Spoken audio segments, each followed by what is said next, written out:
Ladies and gentlemen, I am delighted to be a participant in this webinar discussing a grand strategy for the Indo-Pacific, which is a very contemporary imperative in a region that we are going to witness, where we are going to witness very soon a great power rivalry and with an interesting interplay of competition, contestation, and possibly even confrontation in the not so distant future. Well, I've been asked by Yashas to speak on how the Quad framework can shape the blue economy in the Indo-Pacific. So I will restrict myself to that. It was in the 1950s, actually, that Rachel Carson, who was a world-renowned marine biologist, had said, and I'll quote her, there has been a strong belief that the sea, at least was inviolate, beyond man's ability to change and to despoil. But this belief, unfortunately, has proved to be naive, unquote. In the 7 decades since then, the deep importance of our words and the unfortunate reality of the unchecked depredation of the oceans and marine environment has given rise to a new paradigm in the global sustainable development narrative termed the blue economy. Although this term originated in 2010 from Gunter Pauli's book, Blue Economy, 10 Years, 100 Innovations, 100 Million Jobs, it gained currency at the UN's Rio Plus 20 conference in 2012, where the small island developing states, commonly referred to as the SIDS, the SIDS, pressed for the green economy to take greater cognizance of the oceans as development spaces and has since then become the byword for the future of a sustainable and equitable maritime development model for mankind, also being referred to as the ocean economy. The importance of the maritime domain needs no emphasis.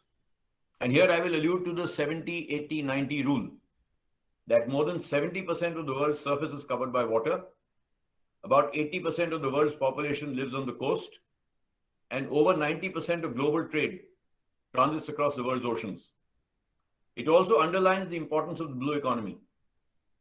As the increasingly globalized and interconnected world allows unchecked depletion of land resources, humankind's dependence on the oceans will not only become a means of sustenance, but will actually become an existential necessity. It will therefore become extremely important to balance developmental imperatives with a sustainable model of economic growth across a wide spectrum of sectors related to the marine environment, ranging from fishing to transportation, resource extraction, marine tourism, and to tapping the oceans for alternate sources of energy.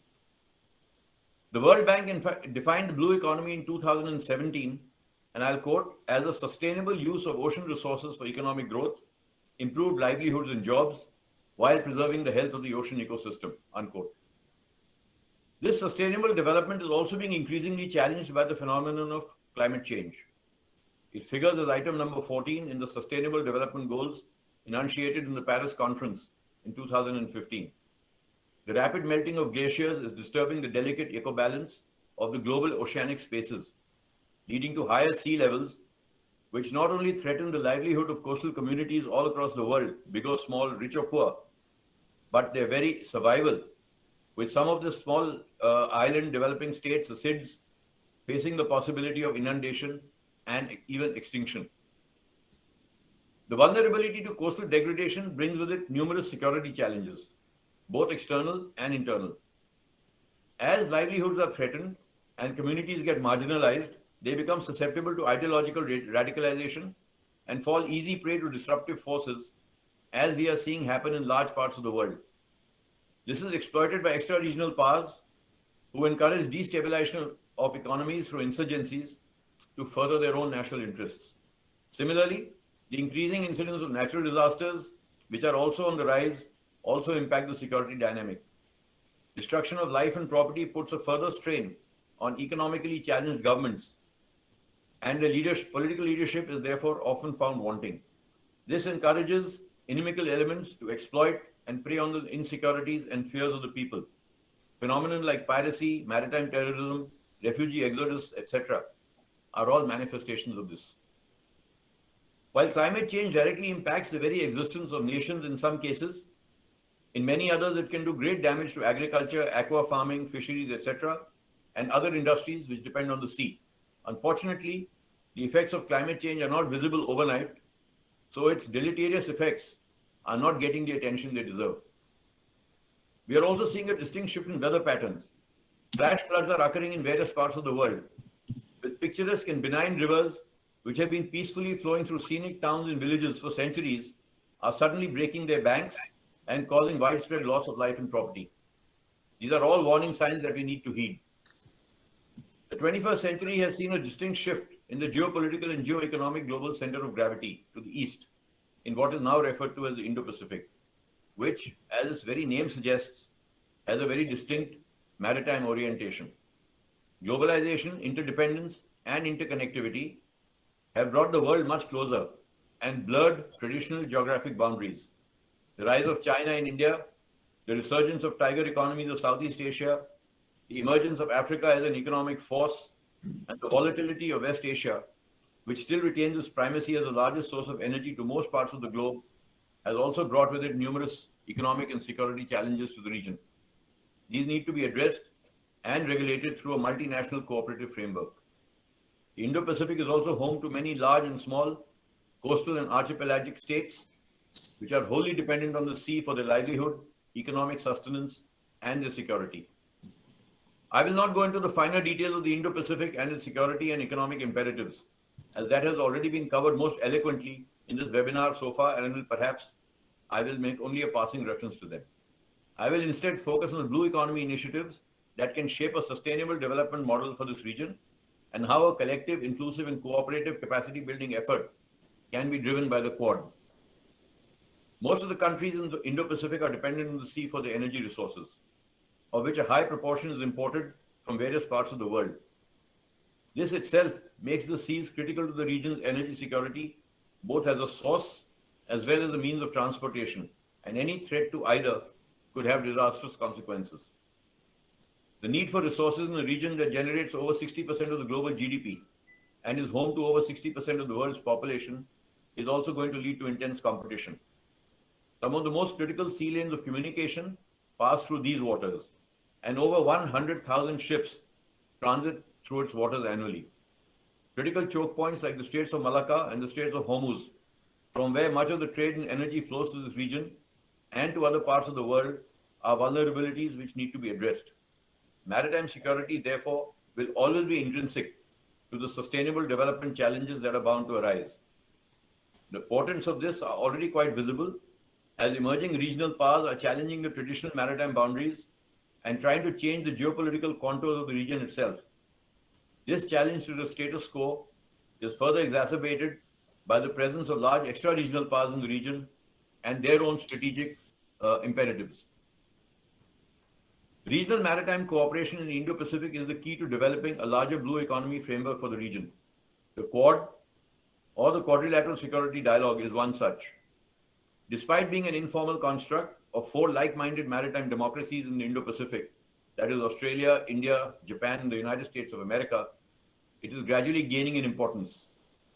Two heads of government summits in the space of 6 months, one virtual and the other one in person, despite the underlying presence of the pandemic, has highlighted the importance being accorded to this construct.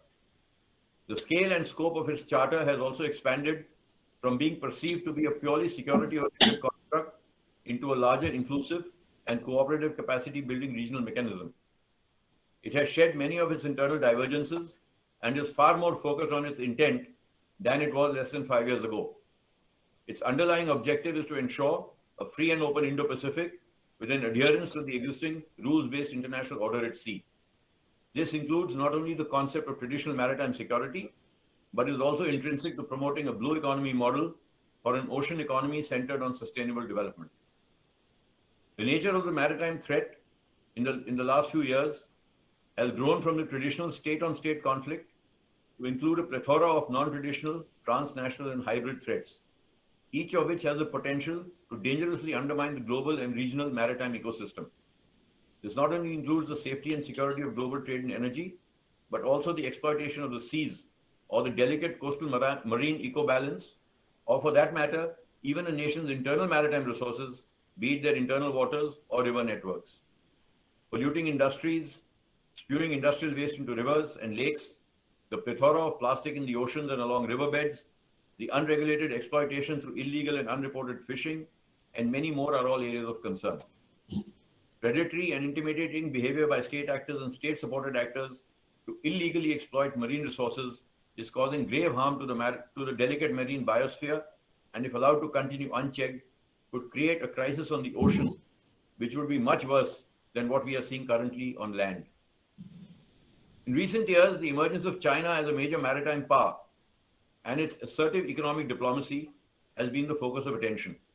Programs like the Belt and Road Initiative, the BRI, formerly known as the One Belt, One Road, has enabled China to seize the initiative even in the Indian Ocean, which it is now bolstering with a commensurate naval presence. The response to this, unfortunately, from the Quad countries so far has been very underwhelming. The much publicized joint Indo-Japan initiative called the Asia-Africa Growth Corridor, which is supposed to be an alternative inclusive approach to counter the BRI, has disappointed so far. And the US-led Blue Dot Network also has little to show so far. Both these initiatives could have effectively driven the Quad's attempts at promoting blue economy in the region. India has been at the forefront for the rules-based international order. It has always encouraged good ocean governance and takes great pride in being a stabilizing force in the Indian Ocean. As a leading Indian Ocean power, it is imperative for India to have a long-term vision to leverage its strengths and develop a collective and inclusive blue economy agenda for the Indian Ocean region. A synergistic approach with other Quad partners will be able to offer a whole that will be much greater than the sum of its parts. India has taken a leadership role in the Indian Ocean with two transformational maritime initiatives. The first, called Sagarmala, is an ambitious 8.5 trillion rupee program to augment and rejuvenate India's maritime infrastructure and maritime transportation, including inland waterways, towards utilizing India's substantial natural and man-made maritime assets to optimize our economic potential. The second initiative, with the acronym SAGAR, which stands for Security and Growth for All in the region, and is actually the Hindi word for ocean, envisages a collective approach to security and economic well-being of the region. Both these initiatives, if properly coordinated and effectively implemented, and each other towards harnessing India's enormous marine potential for creating a secure maritime environment in the region, as well as its economic enhancement in a sustainable framework in keeping with the principles of the blue economy. In fact, India's Prime Minister, Mr. Narendra Modi, has made the ocean economy the centerpiece of his vision for the region and for India, and stated as much in Mauritius in 2015 when he said, and I quote, "The blue chakra or wheel in India's national flag represents the potential of the blue revolution or the ocean economy," unquote. As stated earlier, maritime security and the blue economy are closely interlinked. This millennium has seen an exponential increase in the transnational maritime threat, which by its sheer visibility has gained more prominence than the traditional state-on-state conflict that nations are more familiar with and which form the basis of their national security architecture. This is directly related to the development in coastal communities, the effects of climate change, natural disasters, and the human disregard of the marine ecosystem, either due to ignorance or plain callousness.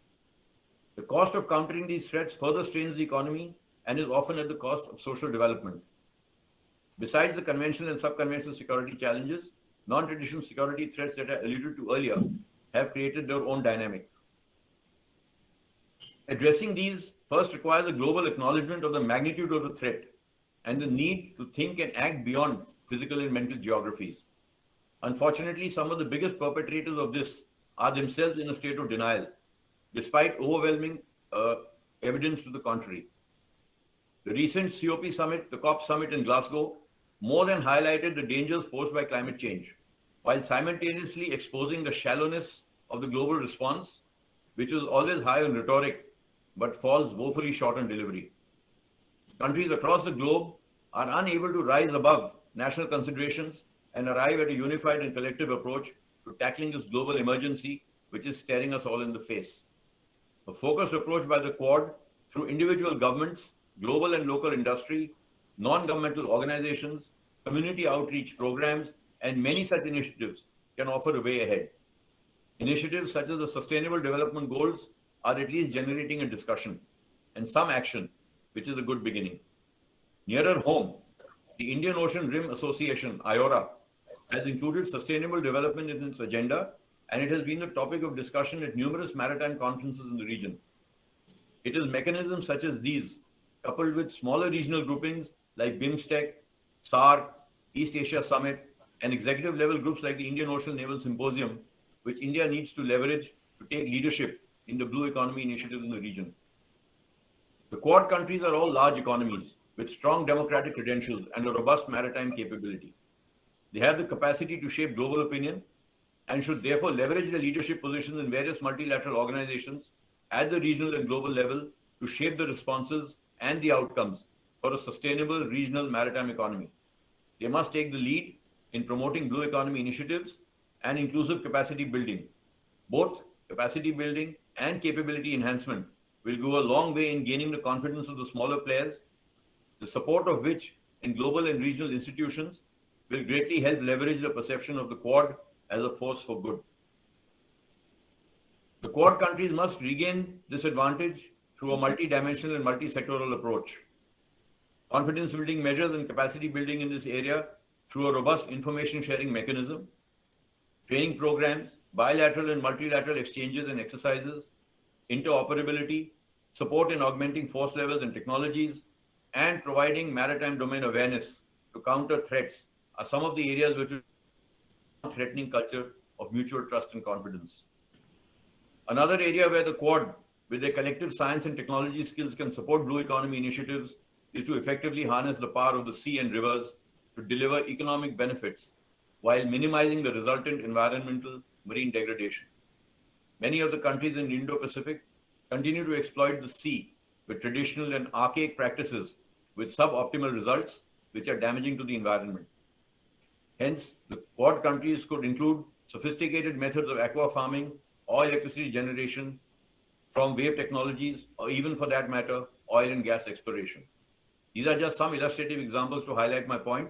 There is, of course, a lot more that can be done, and time, of course, doesn't permit me to go into more specific details. The blue economy is more than just about climate change and marine degradation. In fact, it is a sustainable development of the ocean economy and includes, amongst other things, fisheries and aquaculture, renewable ocean energy, seaports and shipping, offshore hydrocarbons and seabed minerals, marine biotechnology, research and development, and marine tourism. Sustainable fisheries and aquaculture, which have been highlighted in the IORA declaration, are critical for global food security in the future. Fishing stocks are depleting rapidly the world over, with the rapacious exploitation by countries like China in a shameless practice of illegal, unreported, and unregulated fishing, or IUU in short.